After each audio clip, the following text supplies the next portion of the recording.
Assalamualaikum warahmatullahi wabarakatuh. Innal hamdalillah nahmaduhu wa nasta'inuhu wa nastaghfiruh wa na'udzu billahi min shururi anfusina wa min sayyiati a'malina.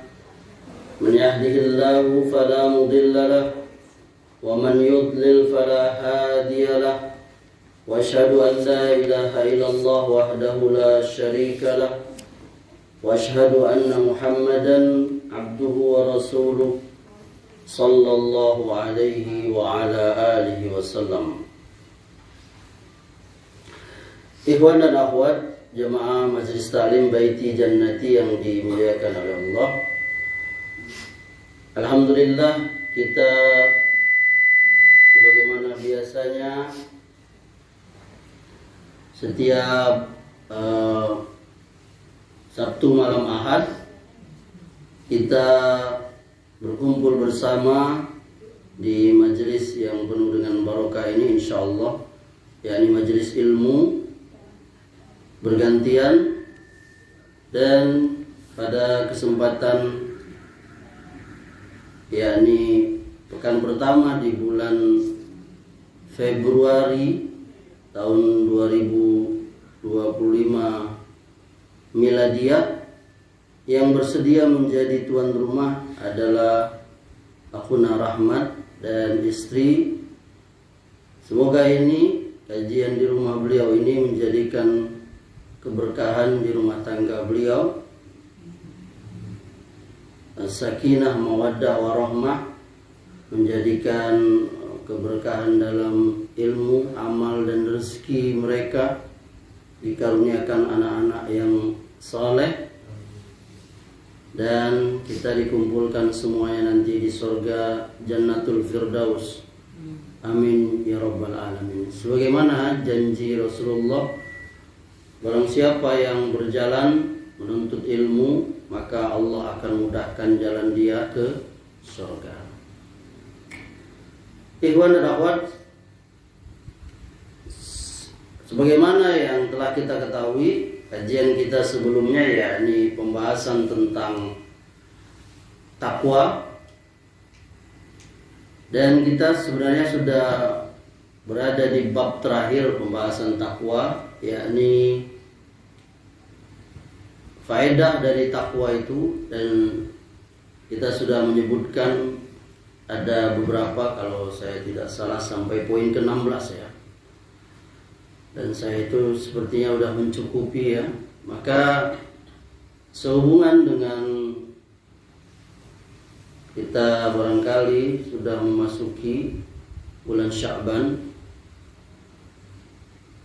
dan dengan demikian insyaallah ta'ala kurang lebih sebulan, kurang lebih ya, atau beberapa hari lagi, 4 pekan, insyaallah kita akan memasuki bulan yang penuh dengan barokah, Syahrul Mubarak, yakni Ramadan. Oleh karenanya tema atau pembahasan saya insyaallah di 4 kali pertemuan sebelum kita libur Ramadan, saya akan membahas yakni berkaitan dengan bekal kita menghadapi Ramadan. Maka pembahasan bab pertama kita pada pertemuan di rumah Rahmat ini adalah yakni tujuan, hikmah dan ketentuan disyariatkannya puasa.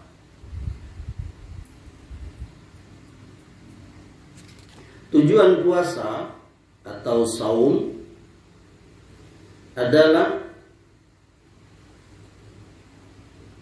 puasa itu sendiri adalah ibadah kepada Allah Subhanahu wa taala, yakni dengan cara meninggalkan hal-hal yang membatalkannya dari mulai terbit fajar sampai terbenamnya matahari. Puasa Ramadan merupakan salah satu rukun Islam yang agung. Hal tersebut berdasarkan sabda Nabi sallallahu alaihi wasallam, "Bunyal buniyal islamu ala khamsin syahadati an la ilaha illallah wa anna muhammadan rasulullah wa iqamis shalah wa ita'iz zakah wa shaumi ramadan wa hajjul baiti haram.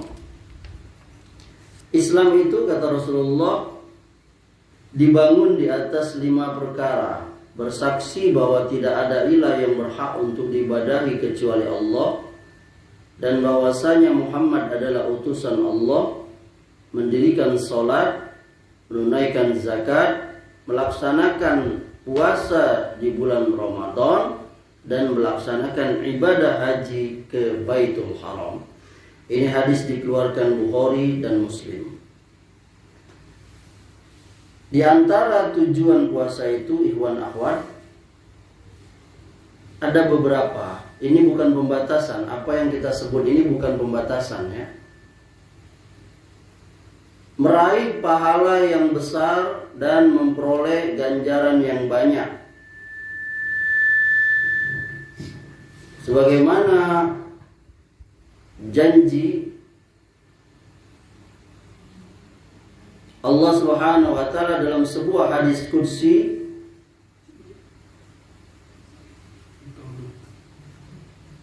as-siyamu li wa ana ajzi bi. Apa? Kecilkan aja loh. Mik yang nomor 2 tuh. Ya, kecilkan. Udah. Nah, itu. Ya, as-saumu li wa ana ajzi bi. Puasa itu untukku dan aku akan memberikannya pahala. Ini hadis riwayat muttafaqun. Ini menunjukkan bahwasanya puasa ini dia sesuatu yang istimewa, ya.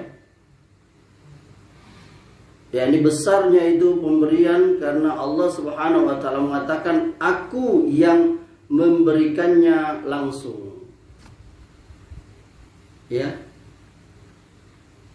Ya, ini Allah yang akan menilainya itu, ya. Kemudian penghapus dosa. Ya, di antara tujuan puasa itu adalah penghapus dosa. Kata Nabi, man shoma ramadhana imanan wa ihtisaban ghufira lahu ma taqaddama min dzambi. Barang siapa berpuasa Ramadan dengan iman dan mengharap pahala, niscaya akan diampuni apa yang telah lalu dari dosanya. Ini hadis juga muttafaqun alaih, yakni Bukhari dan Muslim. Antum ada nggak yang nggak punya dosa? Coba tunjuk tangan. Anak mau ngasih hadiah. Ibu-ibu ada nggak? Antum ada nggak yang nggak punya dosa sama Allah? Hah? Sesama manusia, antum ada nggak punya salah sama istri? Ana banyak salah sama istri ana. Dan salah satunya cara kita, yakni agar terhapus dosa-dosa kita itu, ini dengan bulan Ramadan itu, dengan puasa. Maka bersungguh-sungguhlah kita. Apalagi kita yang merasa banyak dosa kita itu.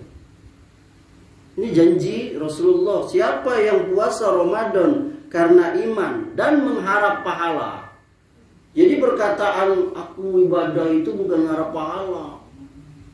Itu bohong itu.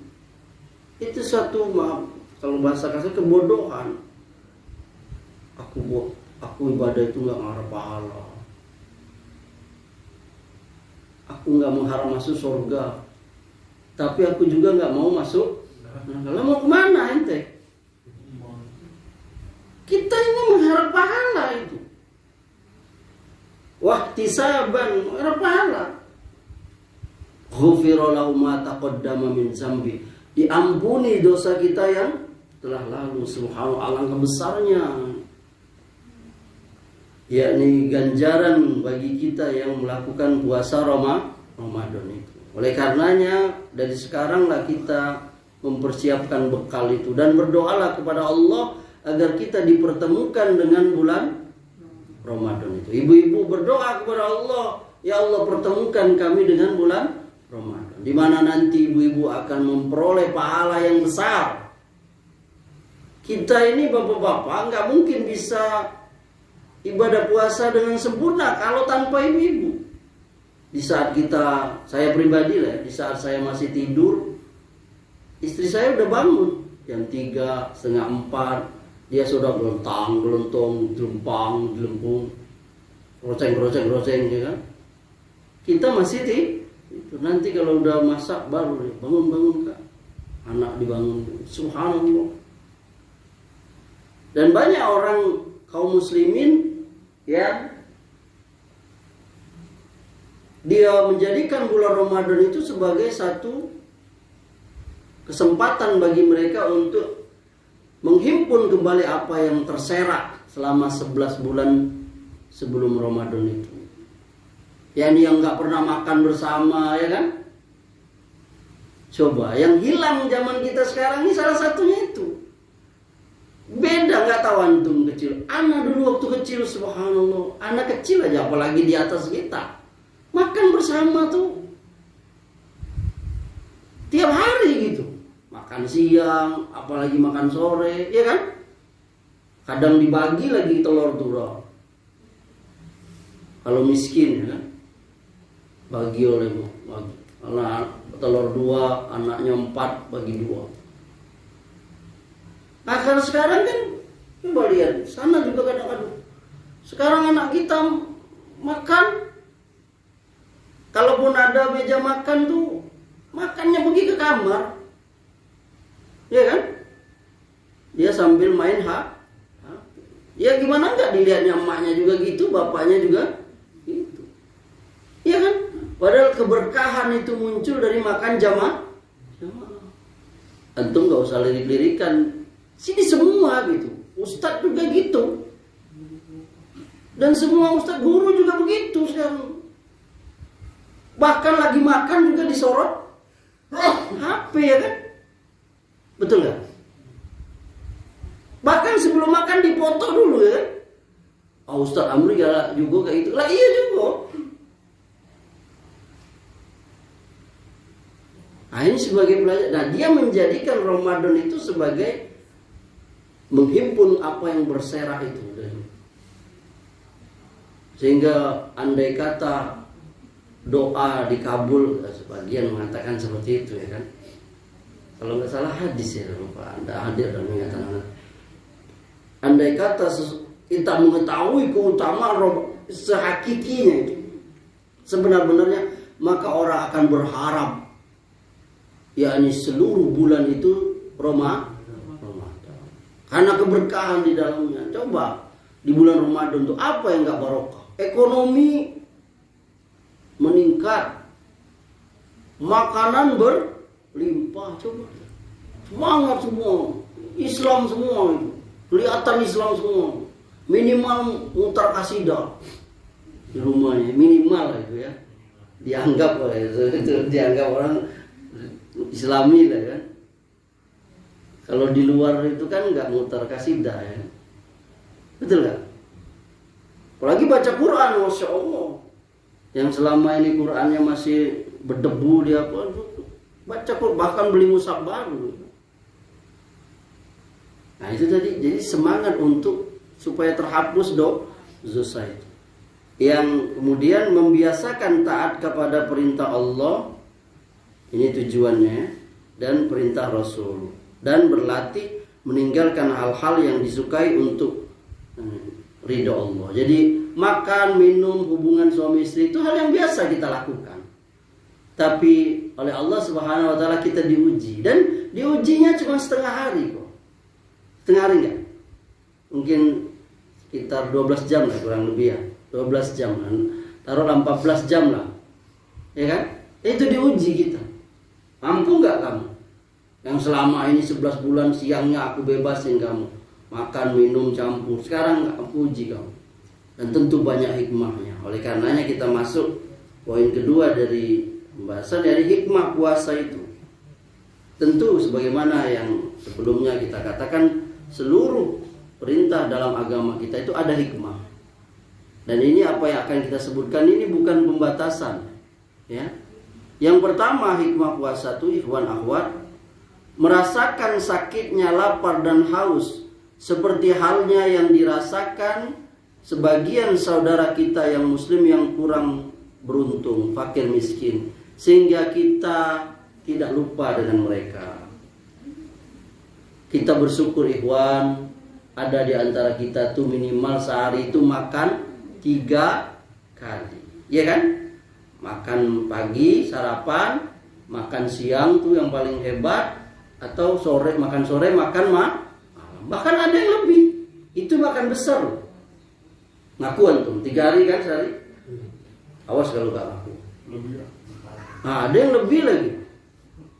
Makan besar loh 3 hari. 3 kali sehari. Belum lagi yang kecil-kecilnya, yang makan satenya, makan rotinya, mie-nya. Subhanallah. Terlihat dari perut-perut kita, ya kan?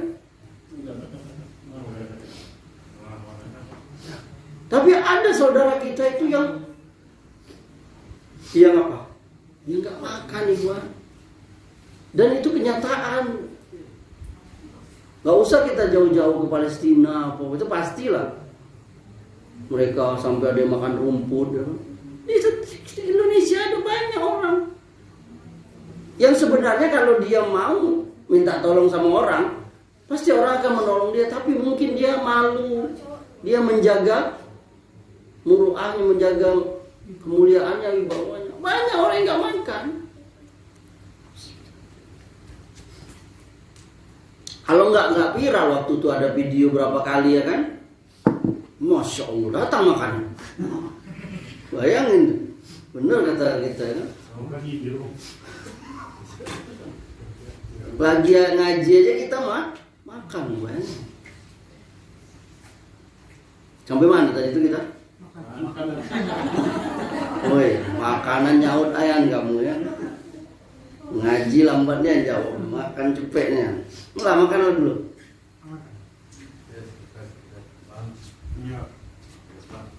Ya kan? Jadi banyak yang nggak makan. Ada bapak-bapak kalau nggak salah, ada nggak tahu lah apa konten, saya nggak tahu lah itu apa beneran atau apa. Bapak itu ternyata belum makan sehari, ya, dan dagangannya belum laku, tisu atau apa. Dan dia kelihatan benar. Ada juga nggak berani pastikan iya benar, karena zaman sekarang ini susah. Ada konten, generasi ya kan, nggak tahu lah kita. Tapi itulah, tapi ada kok. Kalau nggak ada perintah memberi makan itu kan sering kita bahas bahwa salah satu ajaran dalam Islam itu adalah memberi makan. Dalam prinsip memberi makan orang miskin atau mentraktir kawan misalnya. Takdir keluarga, takdir istri, itu kalau Islam ada. Menunjukkan pentingnya itu apa? Masalah memberi makan itu. Nah, orang yang puasa yang sesungguhnya itu dia dapat hikmahnya bahwa ada orang yang miskin yang nggak bisa makan, beda dengan kita. Orang puasa aja subhanallah, ada orang tuh untuk sahurnya aja mungkin 5 macam lauknya atau 3 macam ya kan? Belum sayurnya. Itu yang Allah berikan kepada dia kelebihannya. Yang kedua, mempersempit, hikmah puasa itu mempersempit ruang gerak setan. Karena setan bergerak pada aliran darah manusia. Nah, jadi puasa itu mempersempit setan.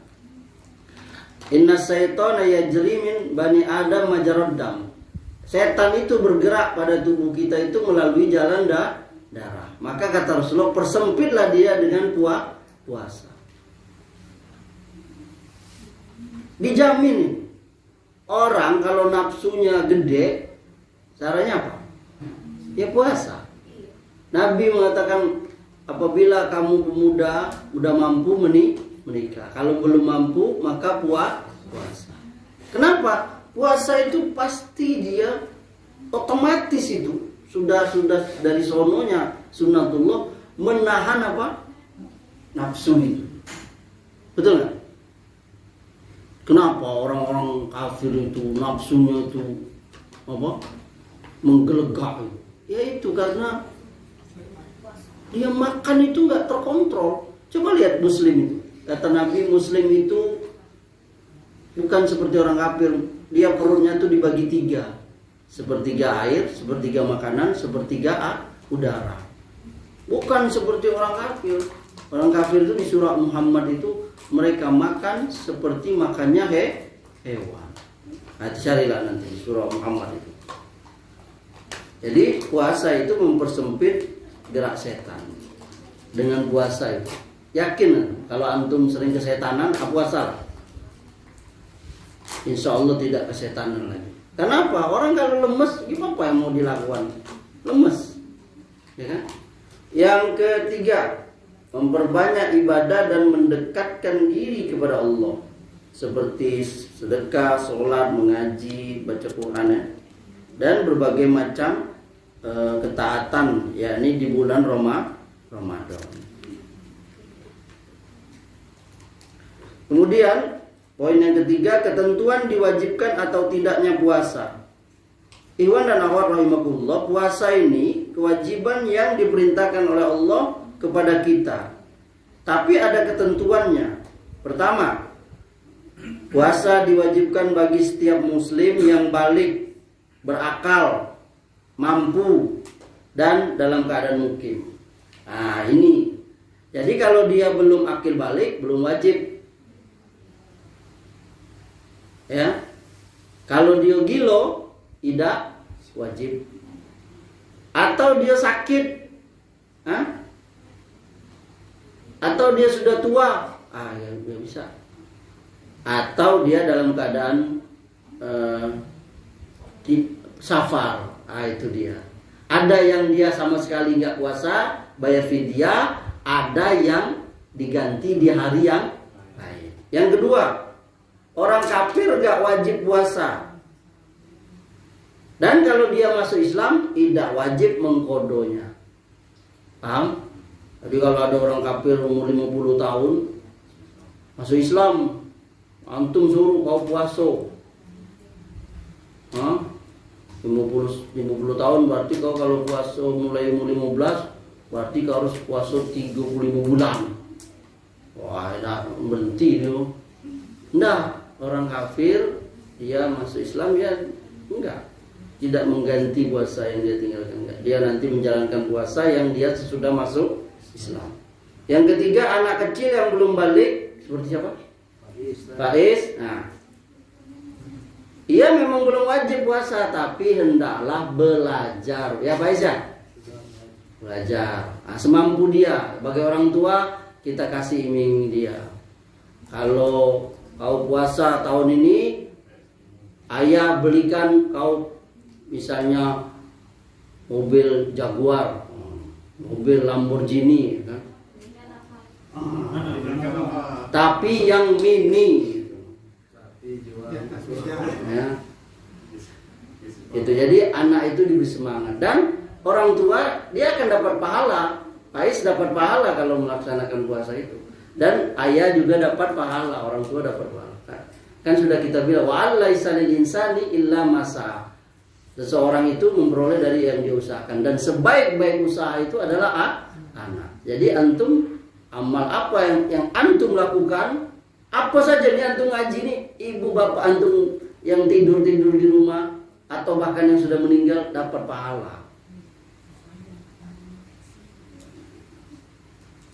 Yang keempat, orang gila nggak wajib puasa, nggak wajib bayar fidyah meskipun sudah tua.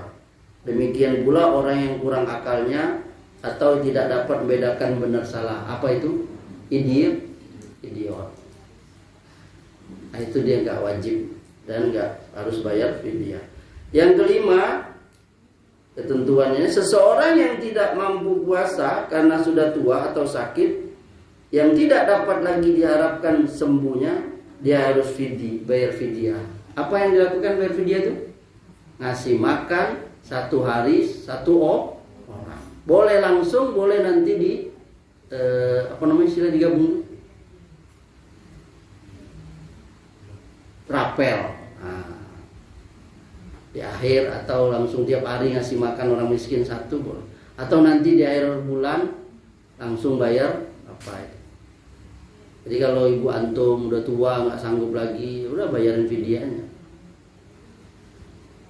Atau sakit yang sakitnya nggak bisa lagi diharapkan sembuhannya, sakit mah kronis misalnya. Nah, yang keenam, seseorang yang mendadak sakit apabila berat baginya puasa dia boleh buka, artinya nggak puasa. Tapi kalau dia sembuh dia wajib mengkodonya, mengganti. Wanita hamil juga begitu, ya. Kalau dia mampu, dia mengkodonya di hari yang lain. Nah, ini biasa dalam fikih. Atau pendapat yang lainnya dia membayar fidyah. Wanita haid yang ke-8, wanita haid atau nifas, dia boleh nggak puasa, tapi nanti dia ganti di hari yang lain. Ini ibu-ibu udah lunas nggak bayar ininya, utang puasanya? Hah? Udah. Utang warung? Udah ya. Utang sama suami? Nah itu ya. Jadi ingatkan istri kita ya, antum udah nggak dibayar puasa puasa tahun kemarin 44 Hijriah. Jangan sampai numpuk dulu gitu kan. Kemudian yang ke-9, seseorang yang berada dalam kondisi darurat seperti ingin menyelamatkan orang tenggelam atau orang kebakaran, boleh dia berbuka kalau memang itu darurat, tapi nanti wajib mengkodonya. Yang terakhir yang ke-10, musafir boleh berbuka, boleh enggak. Jadi musafir itu pilihan. Dia puasa silakan, dia batalin silakan, tapi dia wajib menggantinya di hari yang lain. Walaupun safarnya itu tiba-tiba, ya, seperti orang umroh atau apa ya, atau orang yang memang tiap hari dia safar, bisa nggak? Misalnya supir travel, pilot, masinis, supir truk, ya kan?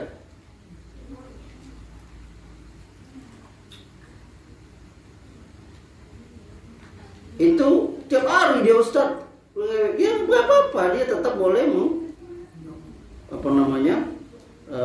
bayar fidyah, nggak apa-apa. Atau dia mengganti hari yang lain. Itu poin keberapa? Ketiga. Kemudian poin yang keempat, hal-hal yang dikecualikan dalam ibadah puasa. Keempat atau ketiga?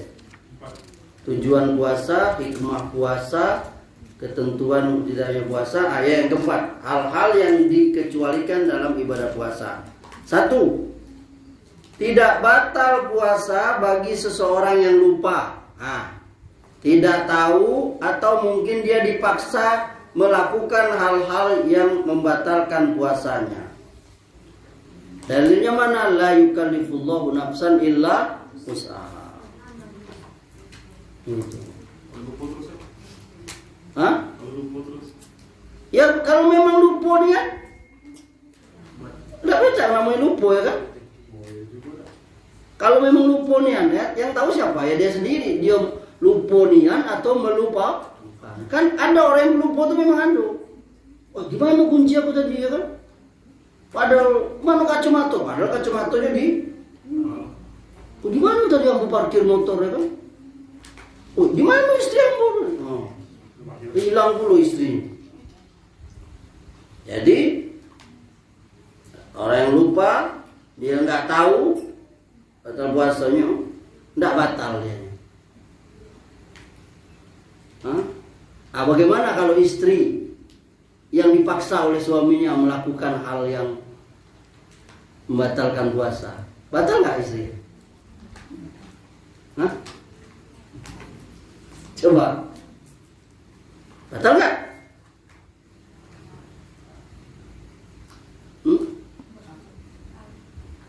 Batal nggak kalau istri dipaksa oleh suaminya? Oh minum kau.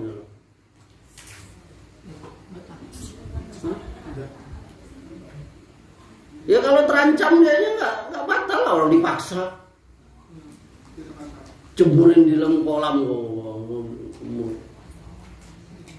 Dia dipaksa, terpaksa.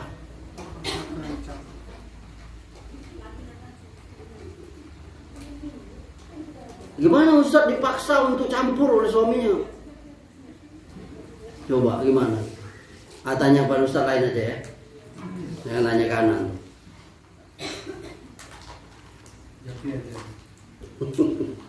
Iya kan bisa jadi. Bagaimana Ustaz suami saya memaksa? Ya kan?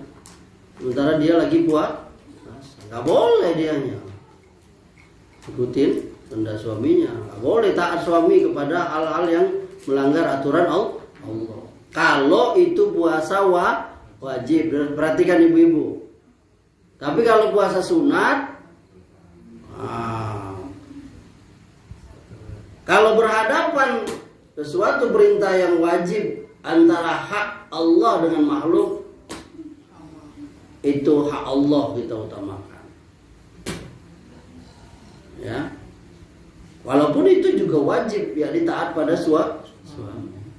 Tapi kalau berhadapan dengan hak Allah, tinggal itu.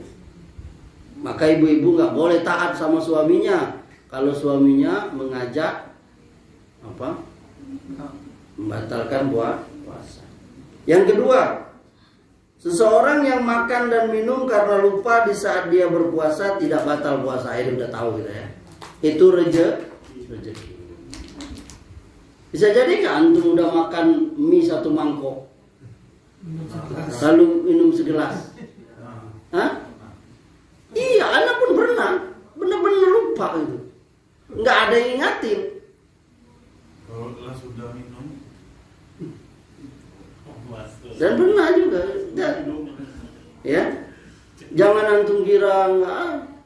Kalau nggak ada hadis Nabi, sesungguhnya orang yang lupa itu Allah sudah memberi dia rezeki. Tapi ingat, kalau sudah ingat langsung muntahkan kalau lagi dimakan. Jangan tanggung nih anak dosa. Iya. Ustaz, bagaimana kalau belum minum? Ya nanggung lah. Belum makan, belum minum. Makan habis minum lah. Iya. Kemudian yang ketiga, apabila makan dan minum karena meyakini matahari telah terbenam atau fajar belum terbit, tidak batal. Karena dia juga tidak tahu, itu dimaafkan. Tapi kalau sekarang mungkin tidak, rasanya tidak mungkin ada. Karena sudah ada jam, bahkan di masjid sudah ada waktu imsak pemberitahuan. Ya kan? Itu juga nggak haram makan, nggak haram minum, boleh. Masih boleh, itu hanya siap-siap lah. Bahkan sebagian ibu-ibu kalau bunyi itu minum. Nah, gitu. Karena sebentar lagi biasanya nying itu bunyinya berapa menit? Sebelum menit belum masuk azan subuh itu. Ini sekarang rasanya nggak ada lagi ya, karena jam sudah ada, beker sudah ada, masjid lah nggak tahu kan. 10 menit lagi kita azan subuh, waktu imsak sudah tiba. Keberapa lagi? Keempat, kalau kumur-kumur terus air masuk ke tenggorokan nggak sengaja, batal? Tidak. Asal jangan sengaja. Kalau sengaja setetes batal. Air kelambo pas kumur-kumur dikit lah niat batal. Walaupun manusia tidak tahu, itulah hebatnya puasa itu. Kalau sholat orang bisa tahu, kita ruku, sujud, takbiratul ihram ya kan. Tapi kalau puasa tidak yang tahu, kita dewek. Siapa saja. Hebatnya puasa itu. Jadi kita tidak tahu. Kumur-kumur menelan air bisa, tidak tahu dia tahu. Itu hebatnya itu puasa itu. Yang kelima, apabila seseorang mimpi basah di saat sedang puasa, tidak batal puasanya. Mimpi basah ihtilam. Itu poin berapa? 4. Poin kelima, hal-hal yang membatalkan puasa. Ada hal yang batal puasa. Pertama, jima, hubungan suami istri. Apabila seseorang yang berpuasa melakukan hubungan istri pada siang hari di bulan Ramadan, wajib bagi dia untuk melanjutkan puasanya. Tapi dia juga wajib mengqadha serta membayar kafaratnya yang berat. Ya. Pertama, membebaskan budak. Kalau dia nggak sanggup, ya, dia harus puasa 2 bulan berturut-turut. Tak sanggup juga, nah, dia harus ngasih makan berapa? Orang miskin sebanyak 60 orang. Berat itu. Tapi namanya manusia, di zaman Nabi ada juga sahabat kayak gitu.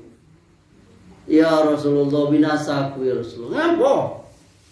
Aku sudah datang istri aku sayang tadi. Lah, kau bebaskan budak. Ya Rasulullah, mana ada budak? Kalau kau tidak bisa bebaskan budak, kau puasalah 2 bulan turut-turut. Ya Rasulullah, Iko yang sebulan Tidak tahan. tidak sanggup saya kalau masuk gitu. Aku lagi 2 bulan berturut-turut. Ya sudahlah, kata Rasulullah, kau kasih makan 60 orang miskin. Ya Rasulullah, buru-buru ngasih, saya aja di rumah kadang ya miskin kan. Kata Rasulullah, ya sudahlah, ambillah korma tuh, kau kasih ke bini kau. Suruh bayangin itu Islam. Tapi antum jangan pura-pura sahabat tadi. Sahabat tadi dia memang benar-benar miskin. Dan dia bukan ini, karena di riwayat yang lain katanya dia tuh memang baru nikah gitu. Pemuda, sahabatnya memang lagi bergejolak.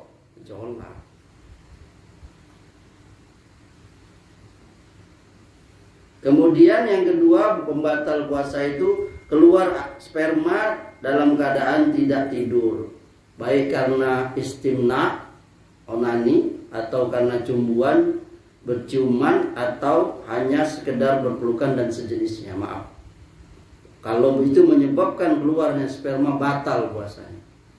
Kecuali dia mimpi ihtilam, maka itu enggak. Tapi kalau yang seperti tadi itu, karena apa maksudnya itu, awalan-awalan itu batal. Maka bagi yang syahwatnya masih on fire, kalau bahasa anak sekarang, nggak usah lah. Kan boleh baik kan Rasulullah. Iya, Rasulullah itu dia sanggup menahan nafsunya. Kalau tampang-tampang kayak ente ini, udahlah, nggak usah jauh-jauh, suruh jauh istrinya. Karena setan nanti itu. Ibu-ibu juga udah kalau tahu suaminya ini bakal kayak ini, udah lari aja, kunci pintu, pergi ke tetangga kan. Karena ini, ya, ada orang yang sekedar apa. Dan ada beberapa seperti Ali itu, sahabat Ali pernah dia bercerita bahwa pada Rasulullah dia adalah orang yang mudah keluar mazi itu. Jadi saking sehatnya itu kan. Kemudian yang ketiga, makan minum baik yang bermanfaat atau enggak. Ustaz, ada yang bermanfaat atau enggak? Ya kayak rokok gitu, batal. Makan minum batal. Yang keempat, infus. Infus kalau berupa makanan, fungsi busnya itu untuk makanan, yang tahu dokter lah ya. Itu batal, nggak boleh. Yang kelima, transfusi darah. Itu batal. Yang keenam, ibu-ibu keluar darah haid atau nifas. Yang ketujuh, mengeluarkan darah dengan cara berbekam atau sejenisnya, fasdu atau sejenisnya, batal.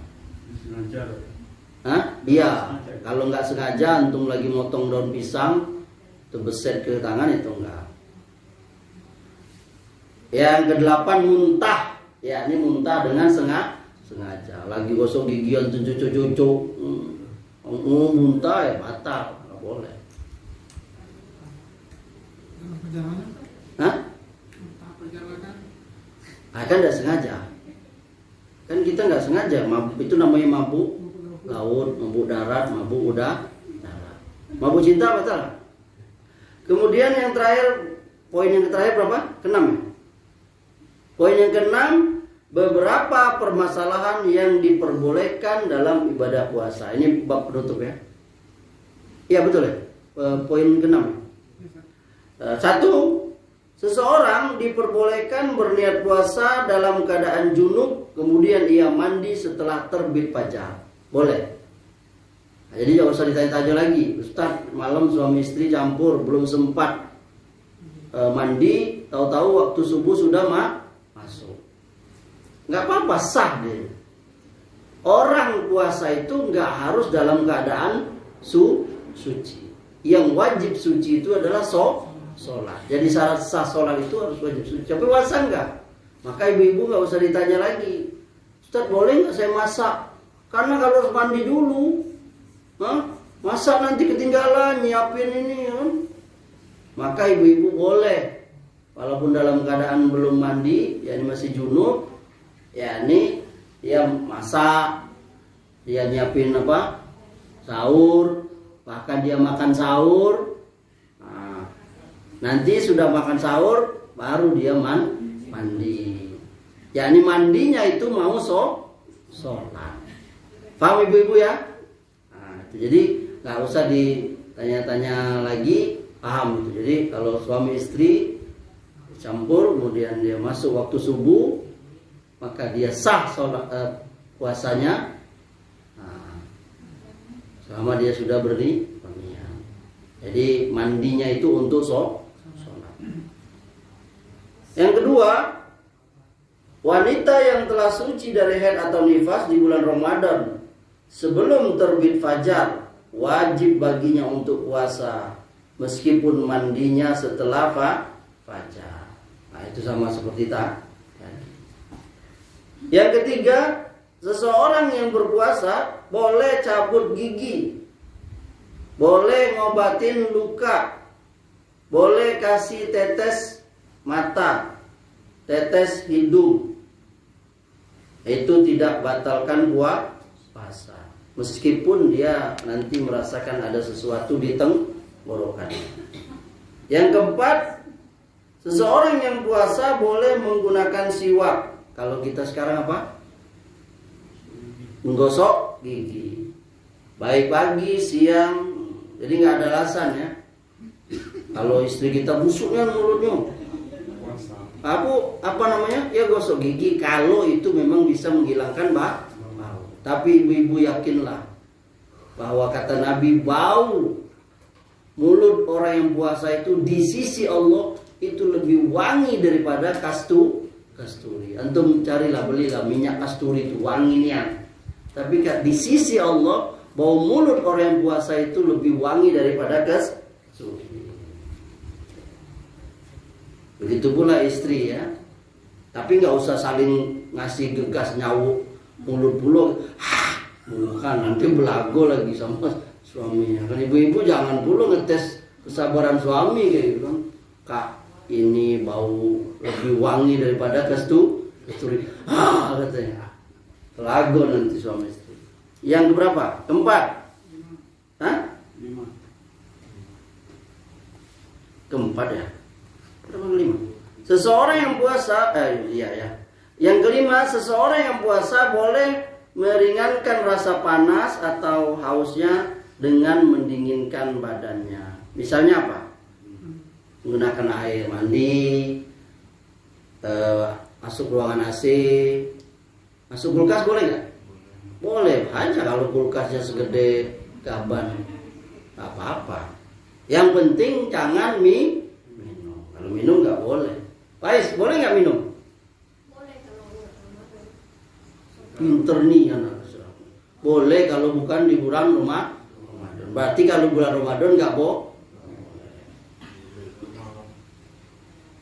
6. Seseorang yang puasa boleh menyemprot mulutnya dengan sesuatu yang dapat melegakan nafasnya, diakibatkan oleh pukulan dan sebagainya ya. Karena tujuannya bukan untuk minum. Yang ketujuh, seseorang yang puasa boleh membasahi kedua bibirnya dengan air apabila kering atau berkumur-kumur kalau kering selama hendak masuk ke dalam.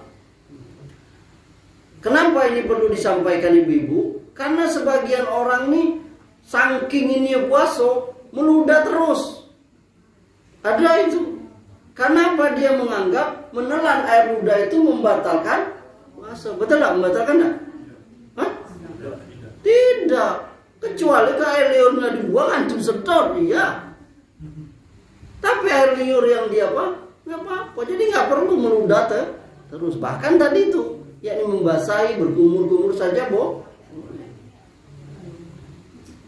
kalaupun apa, anggaplah makruh. Tapi ini ada tujuannya, yakni karena mungkin keringnya mulu, sangatnya ya kan. Nomor berapa itu? 7 ya. Ke-8, disunahkan bagi seseorang yang puasa untuk mengakhirkan makan sahur sampai menjelang fajar dan menyegerakan puasa berbuka setelah matahari tenggelam. Dianjurkan bagi orang yang puasa untuk berbuka dengan rutop kurma setengah matang. Apabila nggak ada, dengan tamar kurma matang. Apabila nggak ada juga dengan air. Atau dengan apa saja ya.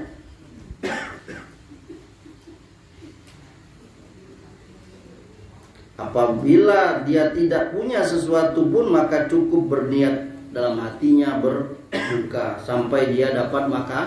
Nah, ke-9, disunahkan bagi seseorang puasa untuk berbanyak ketaatan, menjauhi semua larangan. Jadi jangan sampai membatalkan pahala puasa. Nanti pertemuan berikutnya mungkin kita akan bahas, yakni hal-hal yang puasanya nggak batal tapi pahala puasanya yang batal. Yang terakhir, yang ke-10, wajib bagi seseorang yang puasa untuk melaksanakan berbagai kewajiban dan menjauhi hal-hal yang diharamkan. Puasa itu bukan halangan. Kita yang bekerja tetap bekerja selama pekerjaan kita itu tidak menghalangi kita puasa. Kewajiban tersebut diantaranya apa? Sholat 5 waktu, ya, dan seterusnya. Jangan ghibah, jangan dusta, jangan curang dalam muamalah dan seterusnya. Kata Rasulullah, man lam yada'